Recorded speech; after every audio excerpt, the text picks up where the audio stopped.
L'Europe ne peut plus ignorer l'urgence de se munir de capacités autonomes. En matière de vol habité, ce n'est plus seulement les experts, journalistes et autres acteurs du secteur qui le disent, mais un groupe d'évaluation indépendante mandaté par l'Agence spatiale européenne elle-même. Alors, je ne vous apprends rien, le résultat de cette consultation, c'est un rapport Revolution Space présenté fin mars. Depuis, le sujet du vol habité est sur toutes les lèvres, alors même que pendant ce temps-là, nous regardions passivement décoller puis exploser la fusée Starship outre-Atlantique. Pour en parler, un membre de ce groupe consultatif est avec nous en plateau, Cédric O, ancien secrétaire d'État chargé du numérique et membre du HLAG, pour le dire en français, le groupe consultatif de haut niveau de l'ESA. Bonjour. Bonjour. Bienvenue sur le plateau de Smart Space. À vos côtés, un spécialiste aussi du sujet, Maxime Puteaux, spécialiste du sujet des lanceurs. Bonjour. Chez Euroconsult. Bienvenue Maxime sur le plateau de Smart Space. Alors Cédrico, vous comptez parmi les 12 experts qui ont rédigé Revolution Space. À vos côtés, il y avait des acteurs du secteur privé, mais aussi d'institutions. On peut citer par exemple Anders Fogh Rasmussen, ancien secrétaire général de l'OTAN. Dans ce rapport, vous avez ensemble dressé un constat qui rappelle clairement que si nous en sommes là aujourd'hui, c'est-à-dire en déficit de souveraineté, clairement en matière de vol habité, c'est parce que l'Europe l'a décidé. Précisément. Alors, je peux citer le rapport qui dit « L'Europe a décidé de ne pas investir dans le leadership », et les mots sont assez forts, et l'autonomie en matière de vol habité. Comment vous l'expliquez avec ce nouveau regard que vous avez pu acquérir en faisant ce rapport ? Alors, d'abord, la situation qu'on connaît aujourd'hui dans le spatial est assez différente de, on va dire, l'environnement qu'il y avait il y a 10 ou 20 ans au moment où ces décisions ont été prises. Donc, il ne faut pas juger les décisions d'il y a 20 ans au regard de ce qui se passe aujourd'hui. Ce qui est certain, c'est que en 20 ans, les choses ont beaucoup changé. L'Europe a pris la décision à un moment, il y a quelques années, de ne pas être présente dans l'exploration spatiale. Alors, il y a eu beaucoup de transformations depuis. Il y a eu une baisse drastique de combien ça coûte pour aller dans l'espace. Pour donner un chiffre, la Station spatiale internationale a coûté entre 100 et 150 milliards d'euros. Et les projets américains notamment qui sont sur la table pour lui succéder en 2030, c'est autour de 3, même si c'est dérive, ils ont 4-5 milliards d'euros, donc on est vraiment dans une diminution des coûts, qui va créer un énorme marché dans le spatial, et il y a aujourd'hui une énorme compétition internationale pour l'accès à l'espace qui change les choses. Donc, il y a quelques années, le spatial apparaissait comme quelque chose de très cher et pas forcément indispensable, ce qui a conduit à ces décisions européennes. Aujourd'hui, ce que dit le rapport, c'est que le changement du paysage spatial doit conduire l'Europe à se reposer la question. Qui est un constat pas surprenant, je le disais en introduction, mais pour les experts du sujet, on attendait peut-être que ces mots soient posés. On sort de la phase de tabou et de déni où le vol habité était un gros mot dans le spatial, et on commence à se rendre compte qu'on ne peut plus ignorer le sujet et qu'on a vocation probablement à l'embrasser davantage. Oui. Alors Cédrico, en tant qu'ancien secrétaire d'État chargé du numérique, quel a été votre regard sur cette décision ? Finalement, ce non-choix de l'ESA, ou plutôt ce choix assumé de ne pas prendre cette décision, cette direction du vol habité, est-ce que c'est une situation qui a sa comparaison dans le secteur de la tech ou du numérique ? Quelle a été votre approche avec ce background-là ? Alors, pour parler de mon approche, on en parlait avant d'entrer sur le plateau. Moi, je ne suis pas arrivé dans le groupe en me disant il faut absolument aller dans l'espace. Et d'une certaine manière, c'est vrai, quand on est dans les positions de décision aux décideurs publics, chaque secteur, que ce soit les biotechnologies, le quantique, le numérique, le nucléaire, l'énergie, les énergies vertes, va toujours venir vous dire il faut absolument investir énormément dans mon secteur, c'est décisif. Et donc votre choix en tant que décideur politique, c'est pas de savoir si vous avez envie d'aller faire du vol habité, c'est de savoir si vous choisissiez plutôt d'investir dans l'intelligence artificielle ou dans le nucléaire plutôt que dans le vol habité. Et si je regarde les décisions qui ont été prises par mes prédécesseurs de manière assez large, je pense que je peux les comprendre au regard de ce qui se passait à l'époque. L'Europe a moins d'argent de manière générale à investir dans l'innovation que les États-Unis pour des raisons de choix collectifs. Et à l'époque, ces choix étaient plutôt rationnels. Je pense que ce que je disais tout à l'heure, c'est que les choses ont changé. Et les choix n'ont pas vocation à être définitifs. Et il me semble assez urgent qu'on revienne sur ces choix. Et ce moment charnière, il a une comparaison dans un autre secteur ?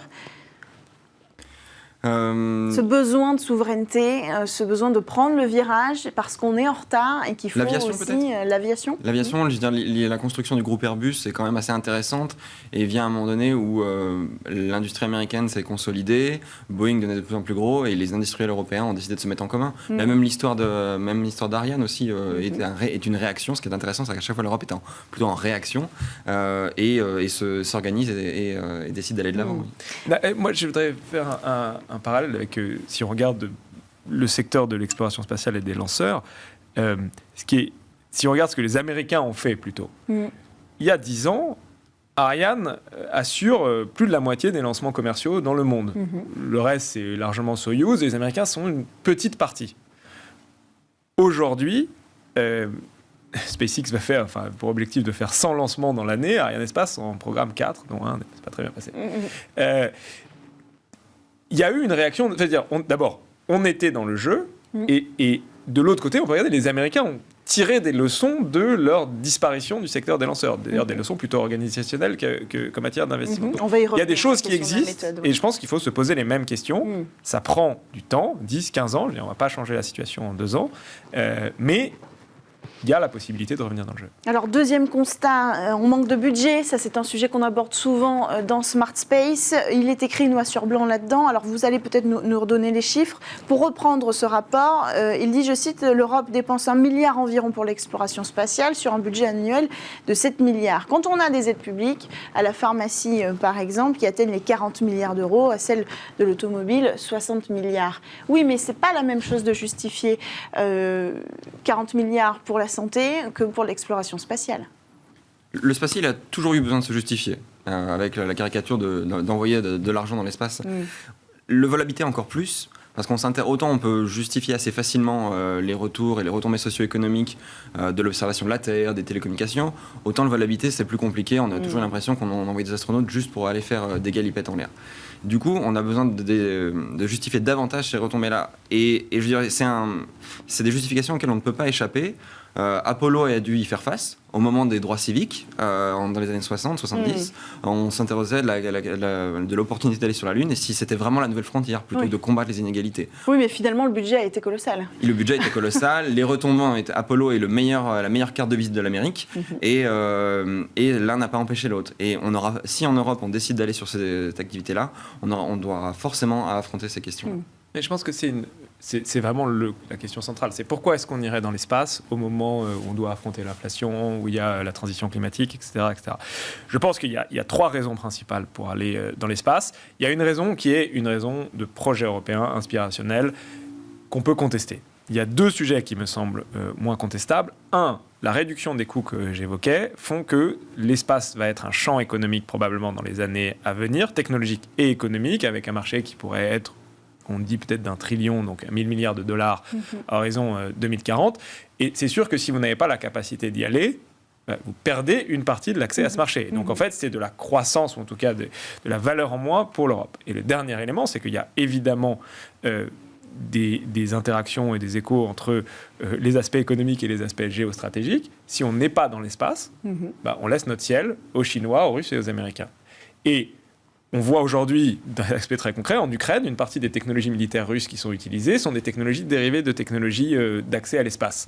Maîtriser la réentrée dans l'espace, maîtriser l'évolution en orbite, ce sont des choses qui sont absolument essentielles. Donc pour notre souveraineté, pour notre capacité à rester indépendant et à garder l'indépendance de nos choix, on a besoin d'y aller. Donc ces différentes raisons font que ça sert à quelque chose de maîtriser cet aspect, cet accès à l'espace. Et puis vous l'avez dit, ce marché-là, si on s'y refuse, le coût qu'on se refusait à mettre jusqu'alors pour investir dans le vol habité, en réalité, sera moindre par rapport à ce qu'on peut perdre en n'allant pas sur cette opportunité commerciale, Maxime. Et on deviendra tributaire des partenaires qui possèdent ces capacités d'accès. Donc ça nous coûtera plus cher à la fin. À la fin, ça nous coûtera plus cher. Bien sûr. S'il y a un truc qui est intéressant dans les chiffres que vous avez cités, on parle évidemment de chiffres qui peuvent paraître impressionnants, mais quand on dit qu'on met 1 milliard d'euros dans l'exploration spatiale au niveau de toute l'Europe par an,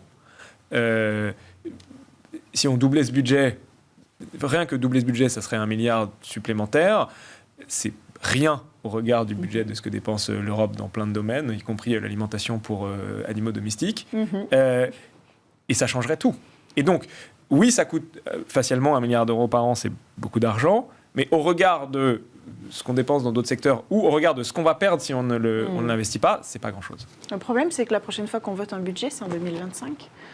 Oui, alors, mais avant ça, il y a tout un travail, à mon avis, de pédagogie, de consensus à trouver autour de ce sujet-là. Les temps sont très longs sur ce sujet en particulier. C'est aussi ce qui joue contre l'Europe. C'est-à-dire que le temps s'est accéléré du côté des concurrents. Et le modèle européen ne convient pas à cette accélération. C'est la suite du sujet que je voulais aborder avec vous. C'est la question de la méthode. Est-ce que c'est ça qui coince aujourd'hui en Europe ? C'est sûr qu'à mon avis, on ne peut pas prendre une décision sur le retour en volabilité ou exploration sans s'interroger sur la manière dont on veut le faire. Les Américains ont vraiment une révolution culturelle où ils ont repensé la manière dont on développe des contrats. Ce n'est plus des chèques en blanc à leurs industriels, c'est des co-investissements, c'est des contrats fixes où les marges sont absorbées, les excès sont absorbés par les industriels. La mise en concurrence aussi est intéressante. Les Américains pouvaient se le permettre parce qu'ils ont une base industrielle qui est relativement large. Et tout ça, à mon avis... Mais on a ces éléments aussi. On a ces éléments-là. Reste ensuite à les mettre en place. On a aussi d'autres éléments tels que le retour géographique qui joue évidemment dans la balance. Ça, c'est un sujet. Alors, la règle du retour géographique, vous la connaissez. C'est l'idée que les pays membres qui mettent une participation récupèrent peut-être un apport technologique. On relocalise, par exemple, on a relocalisé Vernon, un site de Vernon en Allemagne, suite à l'avant-dernier conseil ministériel. Donc, ça a des vraies conséquences sur l'industrie dans chaque pays membre. Et aujourd'hui, beaucoup d'acteurs font entendre leur voix pour dire c'est contre-productif, ça ruine la compétition européenne. Oui, si un lanceur se balade dans la moitié de l'Europe, la structure de coût elle est forcément plus élevée que chez SpaceX où d'un côté les feuilles d'aluminium rentrent, de l'autre côté sortent des lanceurs. C'est la leçon qu'on a appris avec Hermès en fait.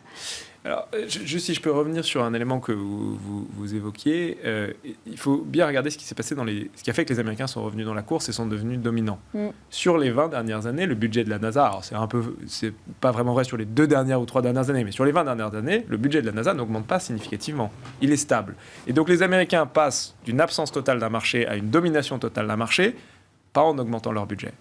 Donc, il faut probablement que l'Europe dépense plus, mais ce n'est pas le facteur le plus important. Le facteur le plus important, c'est que les Américains, comme Maxime le disait, transforment la manière dont ils contractualisent, leur rapport au secteur privé, et font émerger une nouvelle génération de SpaceX, Blue Origin, qui sont beaucoup, beaucoup plus efficaces que les acteurs américains en place et que les acteurs européens en place. Donc, c'est ça qu'on doit faire pour revenir dans le jeu. La question du retour géographique, qui est un peu le sujet chiffon rouge dans l'Europe spatiale, alors je vais donner mon avis personnel, c'est qu'il est évident que c'est totalement anti-industriel d'avoir cette approche de retour géographique et on ne peut pas prétendre être compétitif en contraignant les industriels sur les gens avec qui ils doivent contractualiser et les prix auxquels ils doivent les payer. Mais je pense que ce n'est pas l'essentiel du sujet. Je pense que si on supprimait le retour géographique du spatial européen, on améliorerait les coûts de peut-être 20%, 30%. Le sujet, c'est que SpaceX a divisé les coûts par 10 et va les rediviser par 10 avec Starship. Donc, ça ne suffit largement pas. Oui, il faut le faire, il faut le discuter avec nos partenaires, mais c'est vraiment pas le sujet.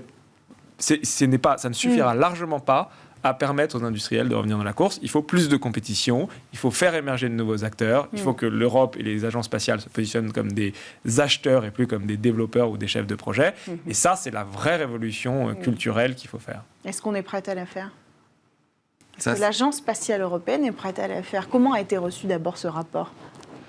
Alors, je pense que ce qui est le bon côté de la situation compliquée dans laquelle on est dans une situation qui, il faut le dire, est une situation de crise en matière de lanceurs. On a en plus la situation européenne, le contexte n'aide pas. C'est-à-dire qu'on a le lanceur Ariane 6 qui est en retard. Vega qui a raté le coche. Ariane 5 qui va arrêter. On va avoir un vide de lanceurs. Je pense que pour tout le monde reconnaît qu'on est en situation de crise. Et donc, ces situations permettent malheureusement ou heureusement, d'avoir une prise de conscience qui fait qu'on sait qu'on ne peut pas continuer à faire les choses. Mais c'est là qu'on a une émergence des États aussi. Individuellement, on a la France, par exemple, avec France 2030, qui met plus d'argent qu'avant sur ces sujets-là pour faire émerger les acteurs dont vous parliez. Donc c'est peut-être comme ça que va se jouer cette nouvelle dynamique. C'est-à-dire que si on fait la décision de mettre fin au retour géographique, il faudra en assumer les conséquences. Il va y avoir une réorganisation, il y aura probablement de la casse à l'emploi parce qu'on ira plus sur une logique d'efficacité, une redistribution, et en effet davantage de compétition puisqu'on va retourner à un fonctionnement où les États vont chacun défendre leur poulain. À la fin, se pose la question de la taille du marché européen et de la capacité de tous ces acteurs à trouver des clients. Et je dirais c'est finalement un peu comme ce qui s'est passé aux États-Unis, c'est-à-dire que dans tous ces contextes de compétition, il y a eu des gagnants, SpaceX, mais il y a aussi des perdants et des gens qui ne sont plus là. Mais c'est aussi c'est le prix finalement de la compétition et de l'innovation. Je pense que tout le monde est d'accord pour dire qu'il faut changer des choses. Ça sera des changements douloureux, hein, il ne faut pas se le cacher. Les Français ont beau jeu de critiquer le retour géographique, il faudra qu'ils soient aussi prêts à considérer qu'ils pourraient être dans les perdants sur certains secteurs de la technologie ou des startups allemandes ou italiennes. Et ça, je pense qu'il faut l'accepter parce que l'Europe sera plus forte de manière collective. Mais il faut pouvoir avoir cette discussion entre les différents pays qui sont partie prenante à l'ESA. Et à dire vrai, d'abord entre les trois principaux que sont l'Allemagne, l'Italie et la France. Ce qu'a commencé à faire Bruno Le Maire depuis l'année dernière, le sommet du spatial, en signant des accords avec l'Allemagne, avec l'Italie, pour pousser le sujet des lanceurs. Est-ce que ça, c'est une voie peut-être encourageante? Comment on va faire? Parce qu'on parle quand même, la technologie des lanceurs pour aller mettre des objets en orbite, on la connaît. La technologie d'un lanceur pour aller mettre des hommes dans l'espace, est-ce qu'on est capable d'aboutir? On maîtrise probablement les briques technologiques, ici et là, mais elles gagnent déjà à être, à mon avis, qualifiées pour le vol habité et intégrées. Et ça, c'est pas une mince affaire. Il y a des initiatives qui sont soutenues par les agences, des programmes de recherche, mais il y a aussi des initiatives privées, de capsules de retour, d'envoi et de retour pour le cargo, peut-être un jour du vol habité. Et ça aussi, ça peut être une Exploration Company, par exemple. Et ça peut être des pistes intéressantes où des nouveaux entrants proposent finalement un peu de changer la donne et de réduire les coûts. Et là où les acteurs traditionnels avaient plutôt tendance à s'inscrire dans le sillage des programmes des agences. Mais il faut que ces nouveaux entrants aient les reins solides financièrement. Mais ils auront les reins solides financièrement et trouveront des investisseurs. The Exploration Company est un très bon exemple. On a vu en Allemagne, ISA Aerospace a aussi levé beaucoup d'argent. Si les acteurs publics changent leur manière de contractualiser avec eux. Et c'est en fait ça qui a été le changement radical du côté américain. C'est que le fait que les acheteurs publics deviennent des acheteurs a permis aux jeunes entreprises qui étaient des fournisseurs de ces acteurs publics de lever de l'argent. Mais s'ils n'ont pas ces perspectives-là, alors ils auront du mal à trouver de l'argent. Mais ce qui est intéressant et ce qui a beaucoup changé dans les dernières années, c'est qu'on a maintenant un tissu industriel d'acteurs historiques, mais aussi de nouveaux acteurs qui est très sérieux et qui donc pourra, moi j'en suis persuadé, si on met les bonnes procédures en place, faire émerger des acteurs majeurs industriels dans les 10 à 15 ans à venir. Mais ça prendra 10 à 15 ans et il faut le préparer dès maintenant. Est-ce que ce ne sera pas trop tard ? Pas forcément. L'Europe vise dans son propre temps. Il y a la concurrence évidemment externe, mais je pense qu'il y a une fenêtre d'opportunité qui n'a pas loupé. Il faut y aller quand même. Exactement, quoi. Oui. Moi, je suis persuadé que c'est pas trop tard. On a largement la capacité technologique et la capacité entrepreneuriale de revenir dans le. C'est qu'une question d'organisation. SpaceX a mis 10 ans ou même 15 ans, 20 ans à venir dans le jeu. On peut le faire. On peut sauter des pas technologiques. Peut-être qu'il faut essayer d'aller faire des moteurs qui sont réutilisables pas 50 fois, mais 5000 fois. On a des chercheurs, des ingénieurs, des entrepreneurs extraordinaires. Il faut juste leur créer l'environnement qui font qu'ils pourront le faire. Avant de conclure, que va devenir ce comité consultatif? Vous en faites encore partie aujourd'hui? Alors là, maintenant, on a passé le ballon, on va dire. L'objectif, c'est qu'il y ait des décisions, en tout cas de premières décisions, qui soient prises au sommet de Séville. Donc il y a un sommet spatial européen à la fin de l'année. Nous, notre rôle, c'était de dire ce qu'on en pensait et d'inviter l'ESA à décliner nos recommandations. Maintenant, il est plutôt fini. On a un rôle pour essayer de faire vivre ce rapport et de continuer à pousser à la convergence européenne, on va dire. Merci à tous les deux d'avoir pris le temps de venir échanger sur ce sujet crucial du vol habité, l'autonomie européenne en matière de vol habité. Merci Cédric. Merci Maxime Puteaux. Merci à tous de nous avoir suivis. On se retrouve dès la semaine prochaine sur Bismart.